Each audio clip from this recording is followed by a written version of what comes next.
y mandamos a compartir pantalla. Compartir. Compartir sonido y vamos con el videíto.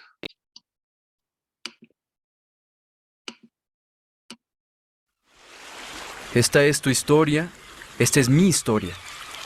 Pero principalmente esta es la más grande historia que se haya contado. Esta es la historia de Dios.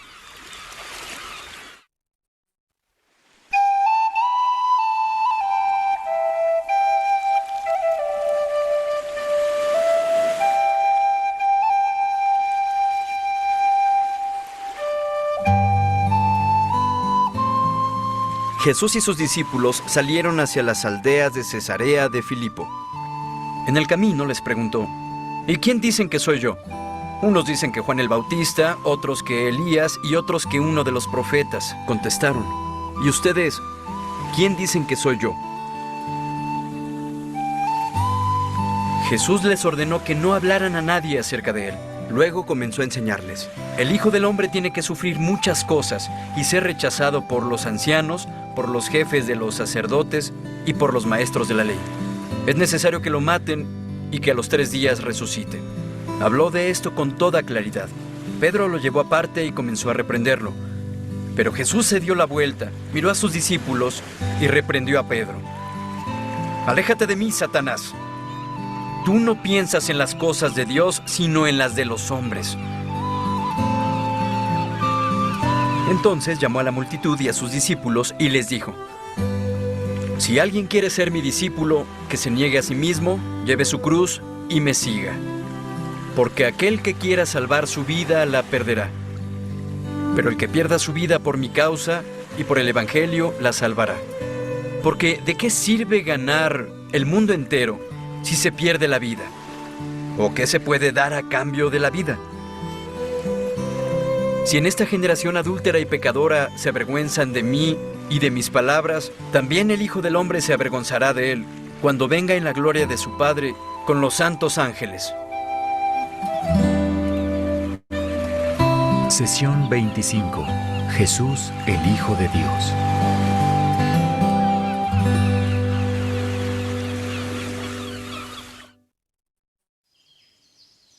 Cuando era niño había un programa popular en televisión, sí, en blanco y negro, llamado ¿Cuál es mi línea? Las personas con oficios inusuales eran entrevistadas por los panelistas. Solo se permitían preguntas que pudieran contestarse con un sí o un no.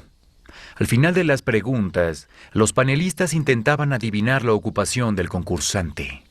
También había invitados misteriosos. Por lo general se trataba de una persona famosa como Alfred Hitchcock o Groucho Marx. Los panelistas tenían que usar máscaras y los invitados de forma habitual disfrazaban su voz. Este capítulo de la historia podrá ser titulado ¿Cuál es mi línea? Jesús es el invitado con el oficio inusual. Los panelistas son los discípulos, los líderes religiosos y las personas desde Galilea hasta Jerusalén. Como verás, una cosa es que te impacta en todas las enseñanzas de Jesús, pero su principal ocupación no es la de maestro. Una cosa es que te sientas cautivado por las sanidades que llevó a cabo, pero su principal ocupación no es la de doctor.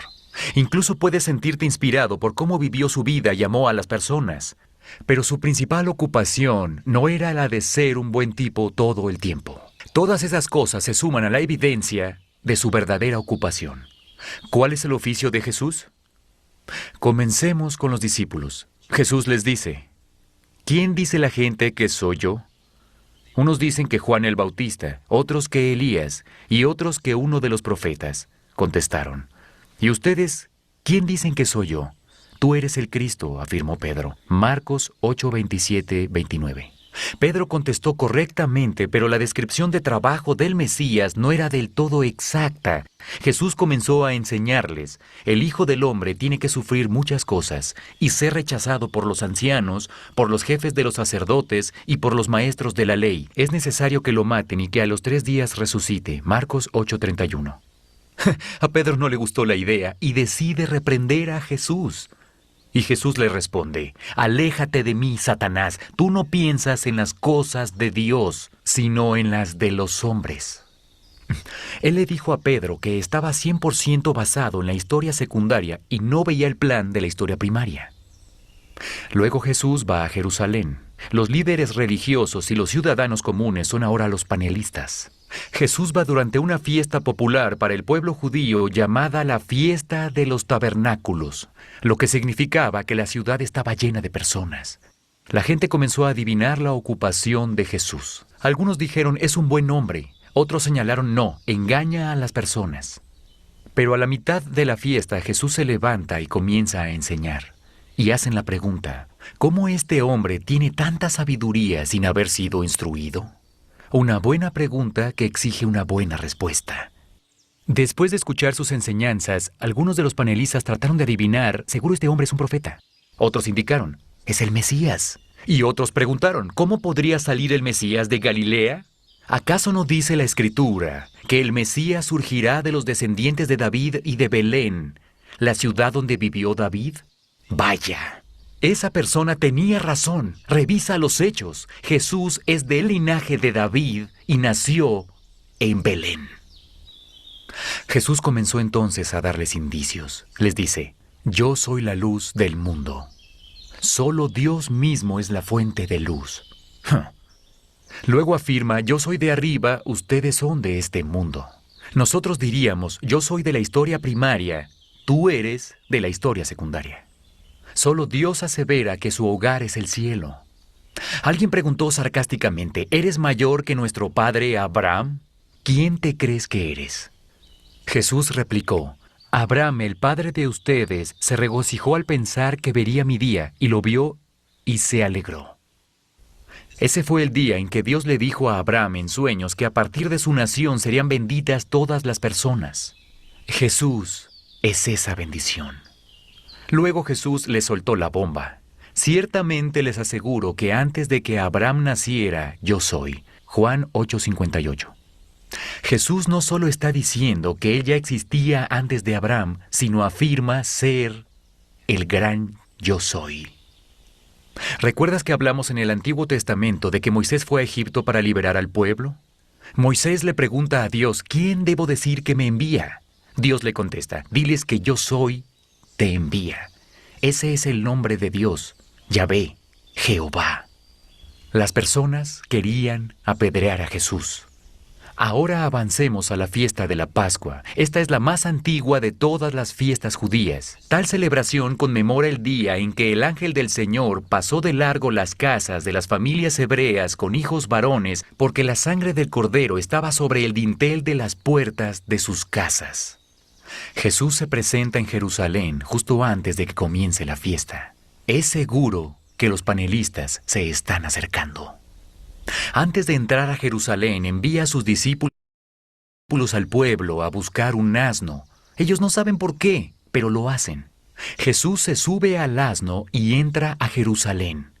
¿Qué intentaba decir? ¿Cuál es la clave que estaba dando? El profeta Zacarías del Antiguo Testamento nos dijo que el Mesías vendría y haría justo eso. Escucha sus palabras. Alégrate mucho, hija de Sión. Grita de alegría, hija de Jerusalén. Mira, tu rey viene hacia ti, justo, salvador y humilde. Viene montado en un asno, en un pollino, cría de asna. Zacarías 9:9. Las personas debieron entender esto porque ponían ramas de palmera frente a él en forma de alfombra en el camino hacia Jerusalén. Algunos simplemente ondeaban sus ramas. Y cuando lo hacían gritaban, lo que Zacarías sugirió que debían gritar. Hosana, bendito el que viene en el nombre del Señor, bendito el reino venidero de nuestro padre David, Hosana en las alturas, Marcos 11:9-10. Esas frases indicaban abiertamente que él es el Mesías. Recuerda que la palabra hebrea para Mesías se usaba al fin de designar a los reyes de Israel y significaba ungido. La ocupación de Jesús era entonces sentarse en el trono de David. Hosana en hebreo significa salvar. Aún así la gente preguntaba, ¿quién es este? La respuesta de muchos fue, él es Jesús, el profeta de Nazaret, en Galilea. Muchas personas le asignaron su título, el Mesías. Muchas personas aún no tenían idea, pero ninguno adivinó su verdadera ocupación. Nadie sabía lo que este Mesías debía hacer. Tal vez pensaron que el Mesías vendría para convertirse en su rey y restaurarlos a la grandeza política por encima de Roma. Un logro de la historia secundaria muy pequeño. Pero Dios tenía un plan más grande para Jesús. Una gran misión de la historia primaria. Al primer grupo que le habló abiertamente fue a sus discípulos. Les indicó: me condenarán a muerte y me entregarán a los gentiles. Se burlarán de mí, me escupirán y me matarán. Pero a los 3 días resucitaré. Se los dijo claramente, pero creo que no les llegó al alma. ¿Cuál es el oficio de Jesús? Ahora tú eres el panelista. ¿Qué piensas? Ahora conocemos todo el plan de Dios. Él envió a su Hijo, que estaba a su lado en la historia primaria, a bajar a la historia secundaria a fin de representarnos. Todo en la vida y las historias de Israel apuntaban a su venida. El plan de Dios es que Él muera. Va a pagar por nuestros pecados para que podamos estar bien con Dios y volvamos a tener una relación personal con Él, como la tenían Adán y Eva antes de la caída. Él es el Cordero sin mancha, que murió 1.000.000 de veces en todos esos sacrificios de Israel. Es Dios. Es el Cordero de Dios que se ofreció por nuestros pecados. Ese es el oficio de Jesús, y lo vas a entender en el siguiente capítulo. Discusión del DVD. Por favor, vea la...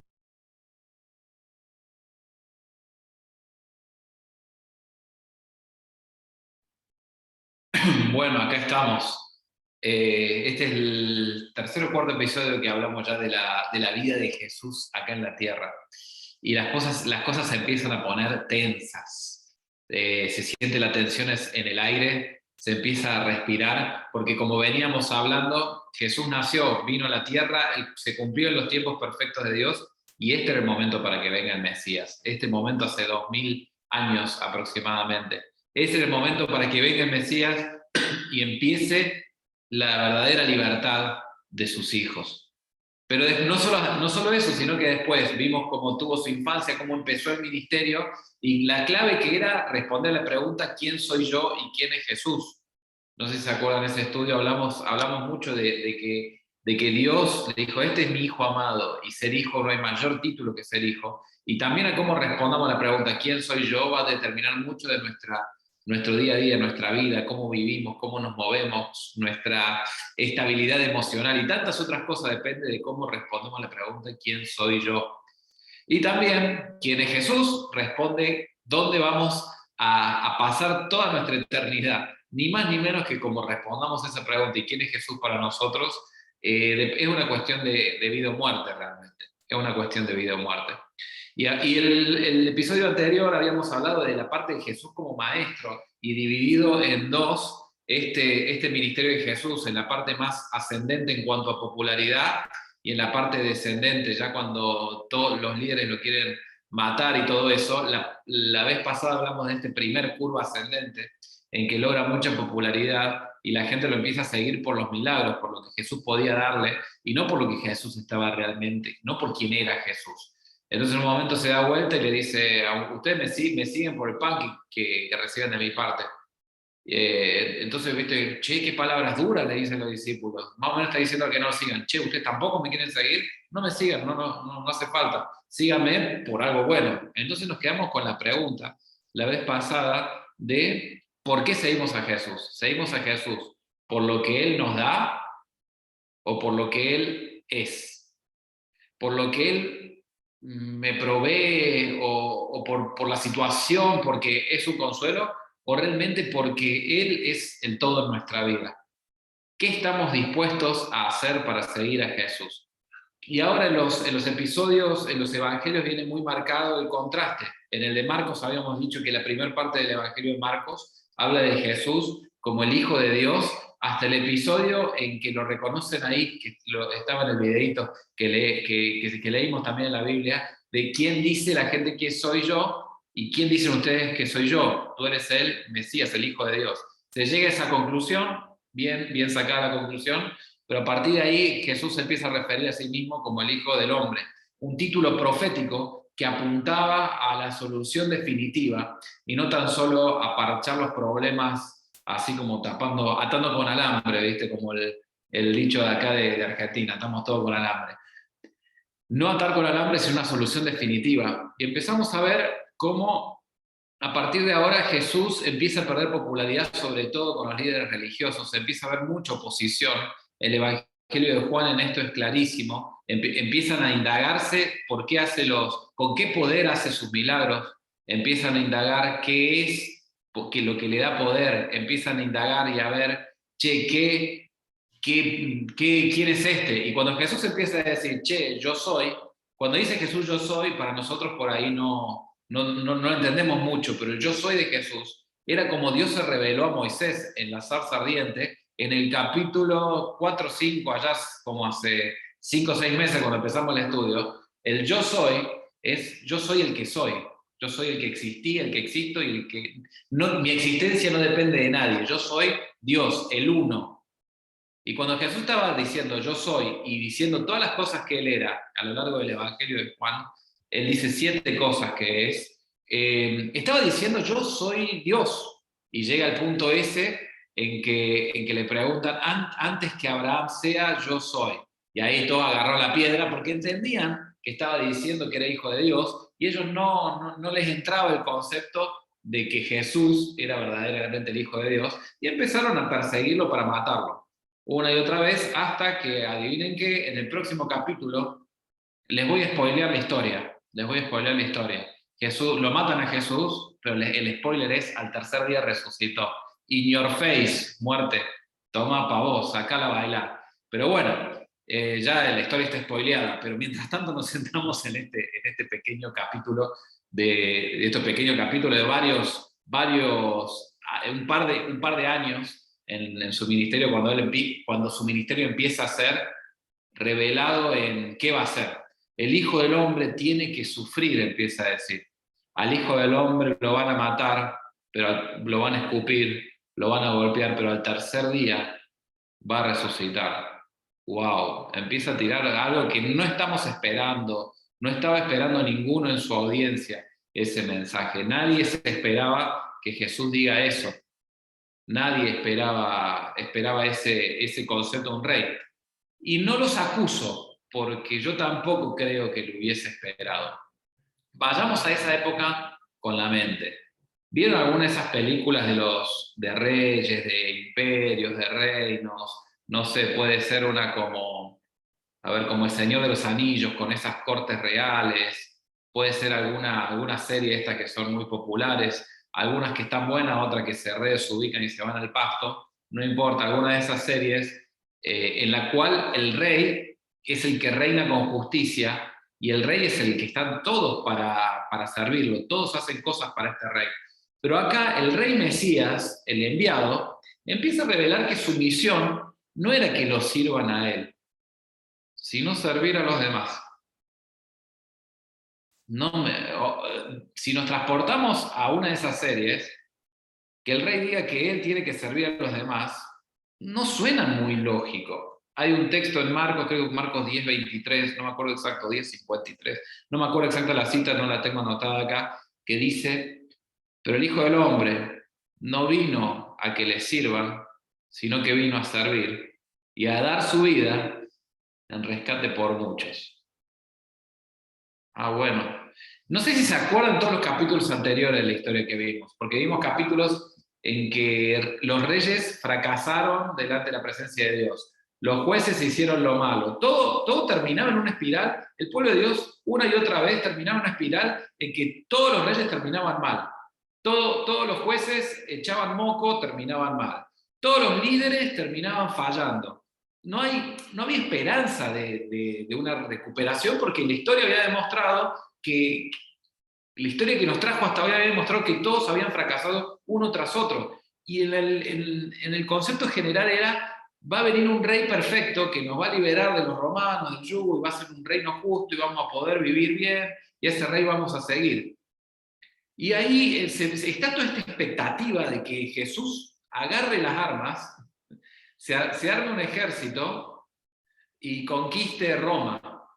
Pero la solución de Jesús no era una solución coyuntural para ese momento. La solución de Jesús era una solución al problema real, porque el problema no estaba en una persona que gobernaba, en un rey. El problema estaba disperso en toda la civilización humana, porque el mal de la civilización humana tiene nombre y apellido y se llama pecado.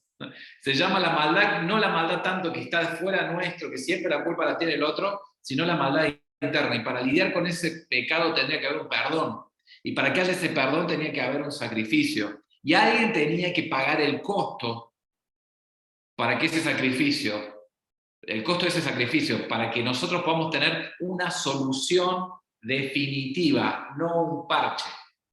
La gente estaba buscando un bienestar temporal.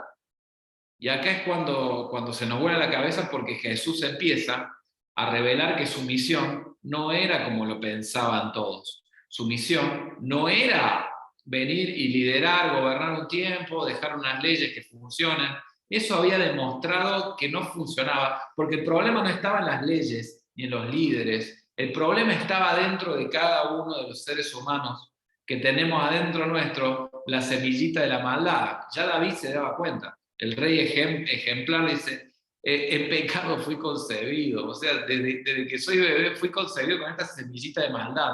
Toda la Biblia nos damos cuenta que abramos los ojos, veamos nuestra realidad, veamos nuestro país, veamos la cantidad de gente que está peleada entre sí, la ruptura con los pares.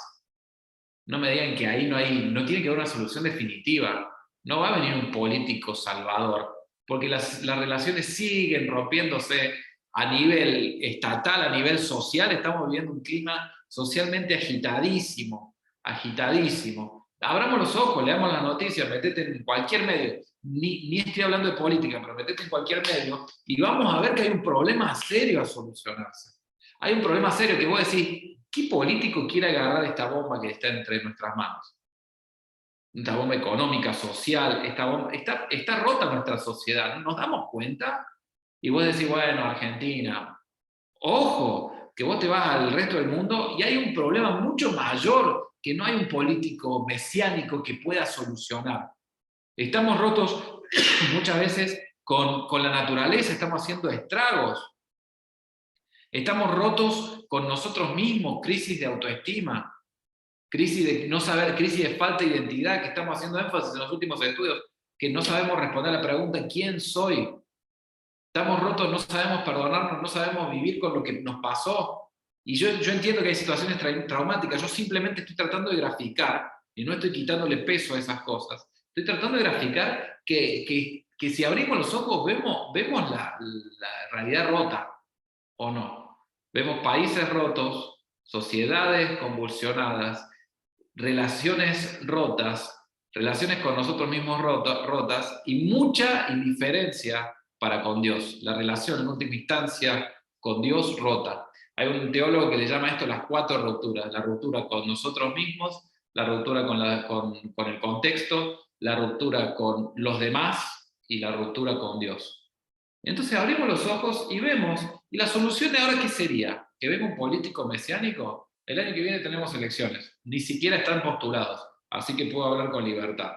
El año que viene tenemos elecciones. ¿En qué está la esperanza de nuestro futuro? ¿En que venga un líder que nos salve? Esa es la expectativa que tenía en ese momento.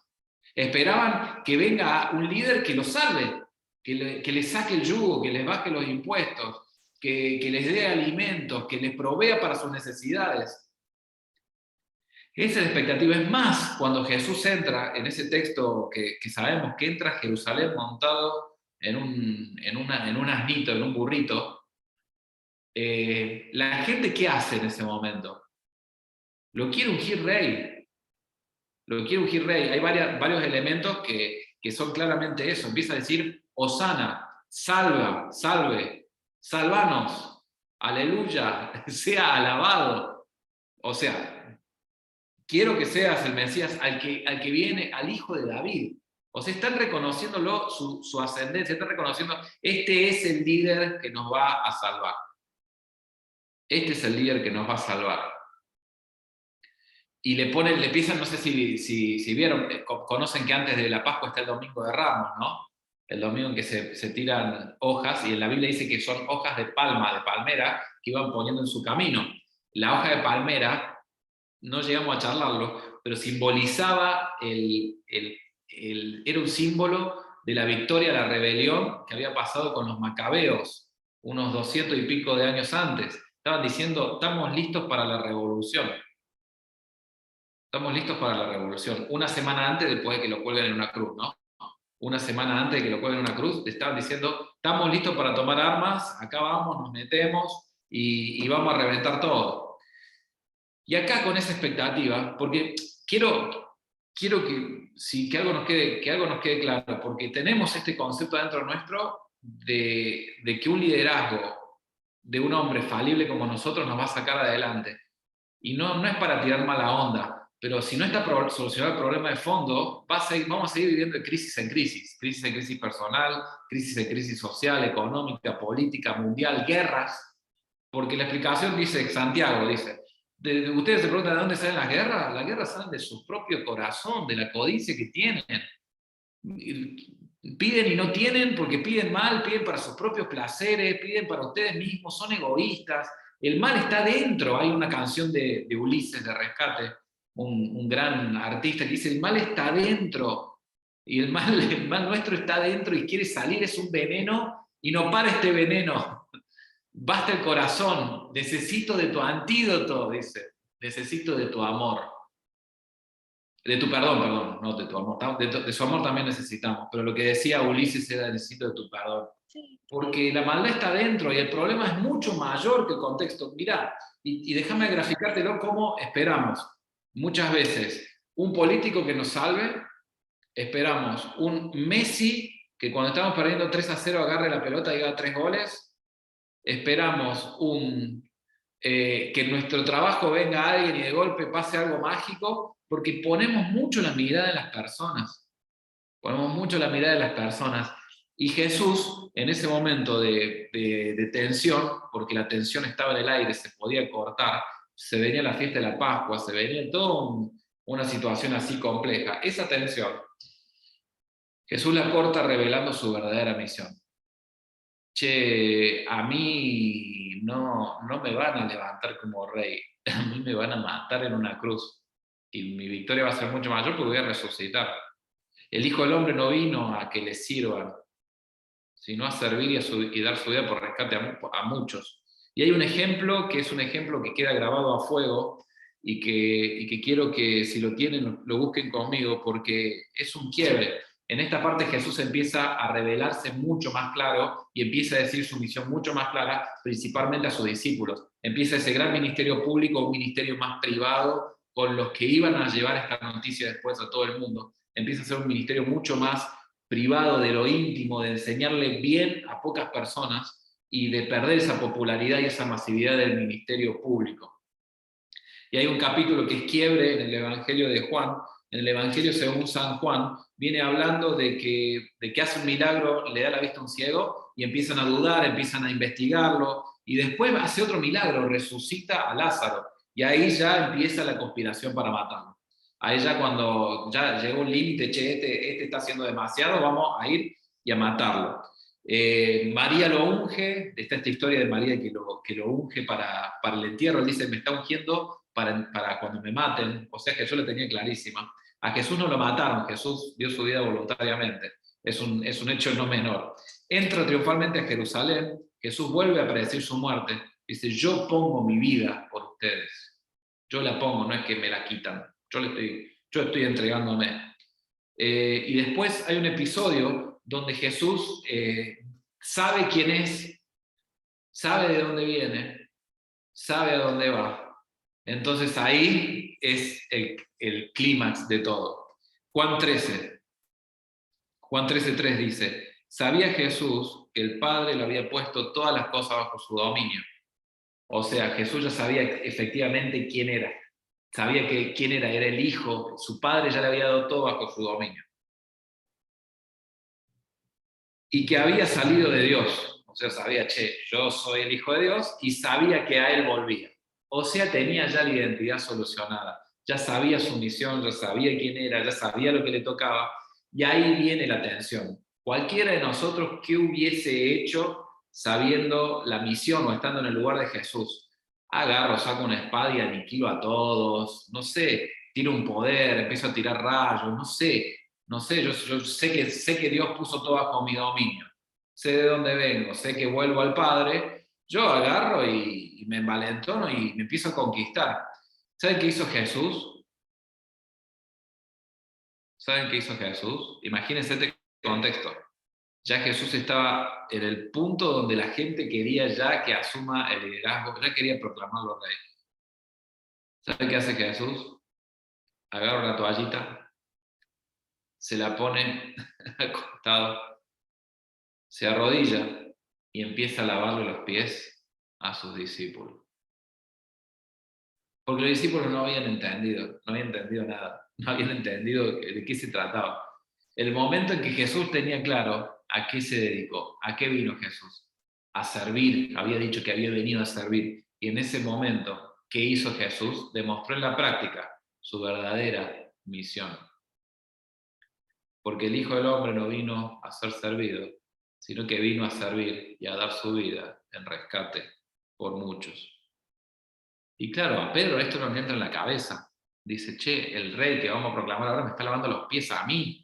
Esto me da vergüenza. Ni el peor de los esclavos lava y a mí me está lavando los pies. Y dice, no me lave los pies. Y Jesús, bueno, ahí está un diálogo, che, pero si no te lavo los pies no podés estar en parte conmigo, ¿no? Entonces lávame todo. No, Pedro, cabezón, te voy a lavar los pies. Te voy a lavar los pies porque vos ya fuiste limpio y a veces se te pegan abrojos, mugre, mientras caminamos en la calle, simbólicamente yo te lavo los pies para que sigamos adelante. No es menor que Jesús vino a entregarse. Jesús es un ejemplo de entrega, Jesús es un ejemplo de servicio, Jesús es un ejemplo de amor. Jesús es un ejemplo de que el problema que tenemos nosotros, de que la ruptura que fue generada en nuestro contexto, en nuestras vidas, en nuestra sociedad, no tiene una solución así, ir tapando, porque realmente lo que tratamos, vemos una situación de conflicto en nuestra vida, ¿qué hacemos? Tratamos de parcharla, evitarla, zafarle, ¿viste? La vamos pisteando como un campeón, como el videito de YouTube, la venía pisteando como un campeón, pero en algún momento la moto se te va. En algún momento ya, viste, no, es todo tapado con alambre, una vida pendiendo de un hilo.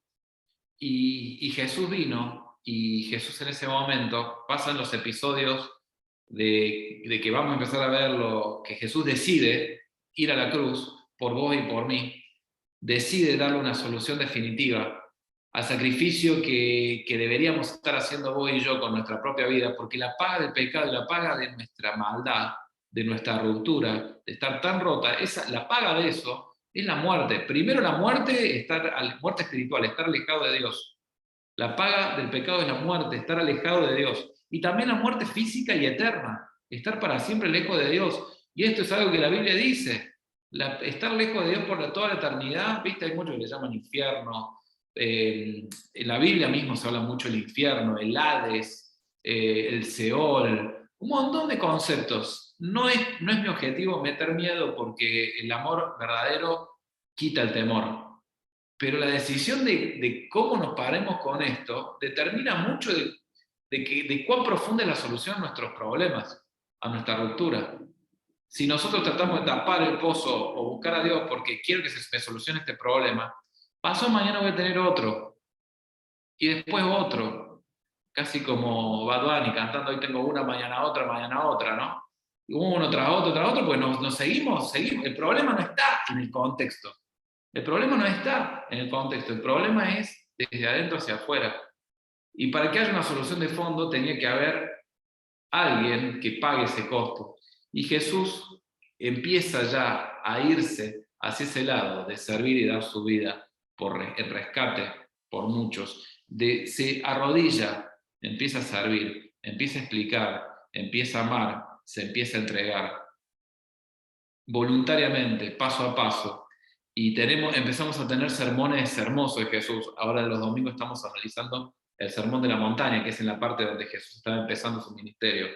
A partir de Juan 13, 14, 15 al 17, Juan relata lo que se llama el sermón del aposento alto, o el mensaje del aposento alto, que es un mensaje cargadísimo de conceptos, donde habla de la unidad, habla del amor, repite mucho esto amor, habla de permanecer, habla de vivir con Dios, habla del Espíritu Santo, de que no nos va a dejar nunca solos, habla de esto, pero habla de que muchas veces en la vida nuestra el seguir a Jesús implica también que nosotros sigamos su ejemplo. ¿Qué ejemplo? Porque nosotros nos encantan los aplausos, que se solucione nuestro problema, vivir bien y ser reconocidos. Pero lo que propone Jesús es muchísimo más que esto, es ser su discípulo. Y un discípulo imita los pasos de su maestro. La Biblia dice, más adelante Juan, en una de sus cartas, dice que el que dice ser de Jesús debe andar como él anduvo, tras sus pisadas, ¿no? Tras los pasos de Jesús. Debe seguir tras las pisadas de Jesús. ¿Y cuáles son esas pisadas de Jesús? ¿Cuáles son las pisadas de Jesús? ¿Qué es lo que Jesús hizo en la tierra? Servir. Amar hasta cuando duele mucho. Entregarse por los demás. Amar tanto hasta que duela. Tener compasión del que está pasándola mal. No dar soluciones no maquillar el problema, sino ir a fondo. Teresa de Jesús, creo que fue la que dijo la frase de que el que no vive para servir no sirve para vivir. Y ese es el ejemplo que nos dejó Jesús. Él no buscó el aplauso, te buscó a vos, te amó a vos, me amó a mí, nos amó a todos. Y se entregó y abrió la posibilidad de que nuestro problema sea solucionado definitivamente. ¿Qué quiere decir que tengamos una solución definitiva al problema? Quiere decir que no van a haber más conflictos en nuestra sociedad, que no vamos a tener conflicto con otros, que no vamos a tener a veces que nos alejemos de Dios. No quiere decir eso.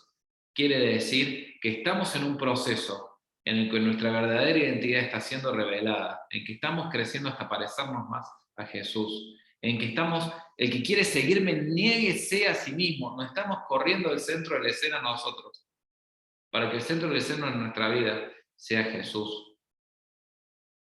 No estamos corriendo de seguir lo que nos encanta, nuestros placeres, lo que nos hace mal, porque Jesús en eso no es un tipo egoísta, Dios no es egoísta diciendo, háganlo porque yo necesito que ustedes lo hagan para sentirme bien. No, Dios cuando dejó sus mandamientos fue para que nos vaya bien. Pero bueno, seguir a Jesús tiene un costo a pagar. Y esto es lo menos, la parte que muchas veces se omite de decir, ¿no? Pero seguir a Jesús tiene un costo a pagar.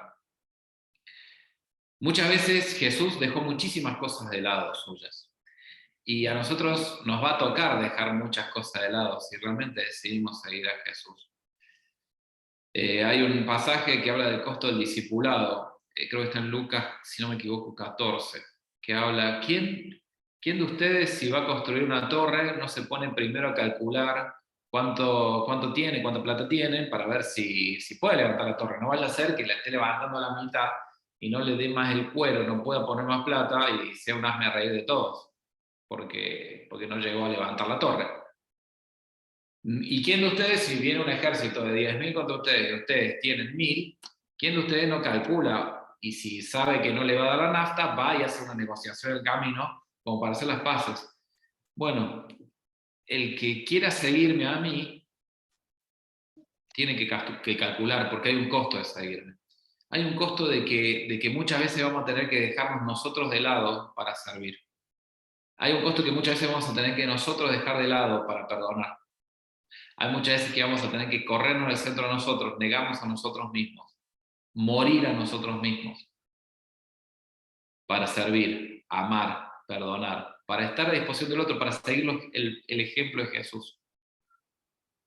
Ahora, ¿esto es algo negativo? No, al contrario, es el verdadero sentido para el que fuimos creados. Es la verdadera esencia para la cual vivimos. Solo que podemos escaparnos, podemos querer tener soluciones de parches en nuestras vidas, podemos querer solucionarlo así a tientas. tratar de seguir andando, seguir sobreviviendo, pero ni vos ni yo estamos como para sobrevivir. Vos y yo estamos como para cumplir una misión mucho mayor, y nuestra misión y nuestro sentido se encuentra en seguir los pasos de Jesús, en seguir, en cargar nuestra cruz. Es de golpe que de golpe haces pa y dejas todos tus vicios, todos tus mamos, todas nuestras luchas. Yo te aseguro que no. ¿Y sabes por qué te aseguro que no? Porque yo con los míos los batallo, me cuestan los míos propios. Yo esta mañana estuve orando y le pedí perdón a Dios por varias cosas que me doy cuenta que tengo que seguir trabajando. Y no lo digo de un modo, lo digo en serio, lo digo en serio. No, no lo digo como para empatizar, nada por el estilo. Lo digo porque todos estamos en esta escuela de vida en la cual queremos seguir a Jesús y a veces nos encontramos fracasando. Pero este Jesús vuelve a dar oportunidades, vuelve a dar sentido, porque nuestra vida no es para nosotros, sino es para Dios. ¿Y qué otra forma hay de servir a Dios que sirviendo y amando y perdonando a los que tenemos al costado? Ustedes explíquenme otro modo de servir a Dios que sirviendo a nuestro prójimo, que siendo los brazos de Jesús en la tierra, los pies de Jesús en la tierra, la boca, los ojos, los abrazos de Jesús en la tierra. Ustedes muéstrenme otro modo de servir a Dios que sirviendo al que tenemos a nuestro costado, que amando al que tenemos a nuestro costado, que negándonos a nosotros mismos en pos de otros, que teniendo misericordia, compasión por otros. No hay otro camino para servir a Dios, porque nosotros servimos a Dios. Hay un pasaje en Hebreos que me encanta. Dios no se va a olvidar de ustedes, del servicio que ustedes dan, del amor que muestran para conmigo a través del servicio que le dan a los demás. En la Biblia muchas veces repite este concepto de que nosotros somos el cuerpo de Jesús en la tierra, sirviendo, amando, perdonando, abrazando. La pregunta es, que queda pendiente, dando vuelta en la cabeza, es, ¿estás dispuesta a pagar el precio? ¿Estás dispuesto a que esas luchas, yo sé que son luchas y son procesos, a tratar de entregarlas a los pies de Jesús tantas veces como haga falta para tratar de mejorar, para tratar de seguir sus pisadas, para servir a los demás? ¿Estás dispuesta? Porque muchas veces sabemos que Jesús nos salvó, pero no nos salvó por nada que nosotros hayamos hecho. No hay chance de hacer nada, porque no hay forma, porque nosotros somos salvos por fe. Pero esa salvación que Jesús nos dio es para que Él empiece a gobernar nuestra vida, empecemos un proceso de cambio. Hay cosas que tenemos que morir a nosotros mismos. Hay luchas que tenemos que empezar a dar. Hay un costo que pagar. Hay un costo que pagar. Ahora, cuando Jesús, en esta dinámica de los discípulos, Jesús dice, al que deje algo por mí, yo le voy a dar 1000 veces más, no me acuerdo la comparativa, le voy a dar 100 veces más en esta tierra y en la vida que va a venir, le voy a dar la vida eterna, le voy a dar todo. No, Jesús es buen pagador en eso. Pero muchas veces nos cuesta dejarnos a nosotros de lado, corrernos del centro. Nos cuesta colgarnos en una cruz, cargar la cruz y seguir a Jesús. No vaya a ser que nos estemos engañando y creamos que estamos siguiendo a Jesús cuando en realidad estamos siguiéndonos a nosotros mismos, siguiendo nuestros propios antojos, a nuestros propios... a lo que se nos canta la gana. Una de las marcas identificativas del que sigue a Jesús, escucha su voz, escucha lo que Jesús dice y lo sigue. Reconoce la voz y lo sigue. No te estoy hablando de que tengamos que ser perfectos. De hecho, compartí un día conmigo y te vas a dar cuenta que estamos todos en el mismo camino. No estoy hablando de que tenemos que ser perfectos, estoy hablando de que tenemos que seguir esas pisadas y tenemos que desafiarnos entre todos a amarnos hasta que nos duela. Jesús amó hasta que le dolió a más no poder. Tenemos que servir. Ese es el ejemplo que nos dio. Cuando termina de lavarle Jesús los pies a sus discípulos, dice, ¿entienden esto? Le dice el versículo 17 del capítulo 13. ¿Entienden lo que acabo de hacer? Van a ser felices si lo ponen en práctica. O sea, no es solo entender todo, sino llevarlo a la práctica, servir a los demás, entregarnos por los demás. El ejemplo máximo de entrega lo vamos a ver en el sábado que viene, el sábado, nada que ver, el martes que viene. Vamos a charlar el martes que viene, que es la hora más oscura de la tierra, más oscura donde Jesús se metió en la oscuridad para traernos luz. Pero Jesús es la luz, es el camino, es la verdad, es la vida, es la vid. Nosotros somos los pámpanos, estamos invitados a permanecer, a seguir, a meterle, a tropezar, pero seguir unidos a Jesús, a meterle para adelante, porque la única vida que vale la pena ser servida es la que yo no soy el centro, sino que Jesús es el centro, y la que vivo en entrega a los demás. ¿Estás dispuesto a pagar el costo? ¿Estás dispuesto a pagar el costo? Que Jesús y Dios nos guíen a hacerlo. No sé si tienen alguna pregunta, alguna duda, algo que quieran agregar, algo quizás en lo que no fui claro, o que me expresé mal, o no sé lo que. Abrimos micrófono y se puede participar abiertamente.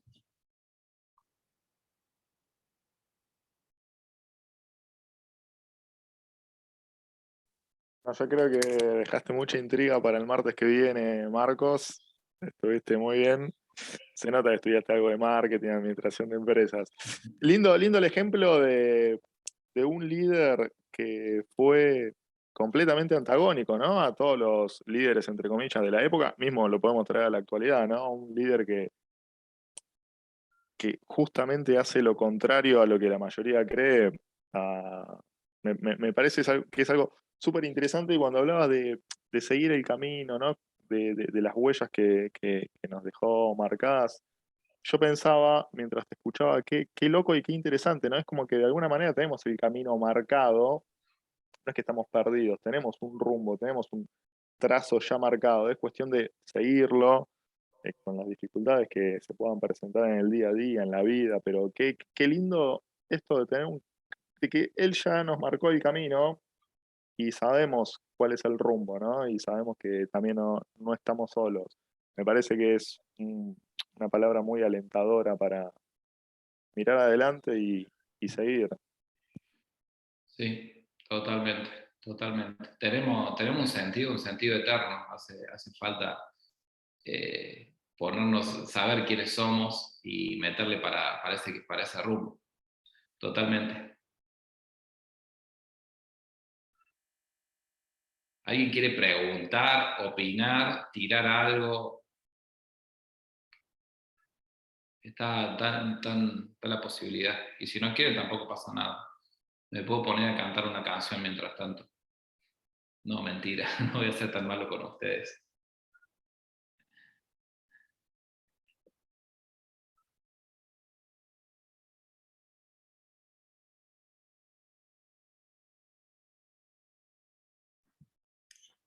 Qué hermoso saber que a lo mejor hoy nos equivocamos y mañana podemos comenzar de nuevo el camino que el Señor nos traza, como dice Ariel.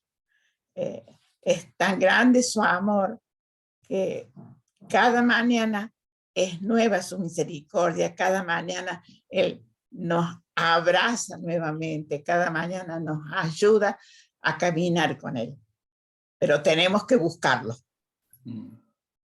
Sí, sí. Sí, totalmente. El día que no tropecemos, quizás ya no estemos más acá entre nosotros. Lamentablemente es así, y hay batallas y luchas que son de larga data, ¿no? Por lo menos en mi vida, que vienen de hace tiempo y creo que van a seguir. El tema es que tenemos que plantarle ahí esa lucha, esos tropiezos. Mi mamá me enseñó que tropezón no es caída, me decía. Hay que continuar. Hay que levantarse, sacudirse la tierra, dejar que Jesús nos lave los pies y seguir caminando. Y que lo importante es estar en este proceso que trae vida en serio, porque este es el sentido de la vida, que podamos conocerlo a Él.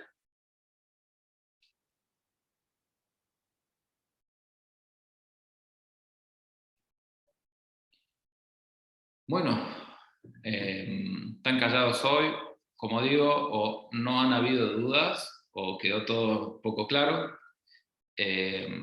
O bueno, o si no nos quedamos un poco pensando. Ustedes saben que esto también me quedo pensando yo, ¿no? Justo estoy también preparando el mensaje del domingo. Voy a dejar de grabar acá. Voy a